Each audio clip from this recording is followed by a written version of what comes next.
maibalik ang dating alab ng iyong pagmamahalan. Gawin ito. Sa pamamagitan nito ay maalala ka muli ng inyong mga puso at tindi ng inyong pag-ibig. Kunin mo ang iyong papel, panulat at kandila. Sindihan ang kandila at ibulong dito ang pangalan niya ng 4 na beses.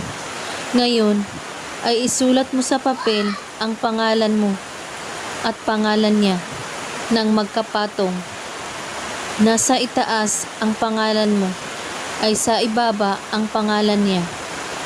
Hawakan mo ang papel at ramdamin mo dito lahat ng pagmamahal mo sa kanya. Mas matindi at mas maganda.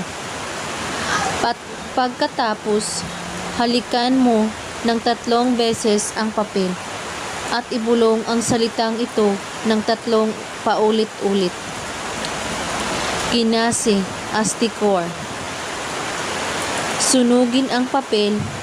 Ang abo nito ay kuliktahin at ilagay ito sa plastik at ilagay sa ilalim ng iyong unan at tulugan mo ito at hayaan mo lang ito na ikaw lamang ang gumamit sa iyong unan.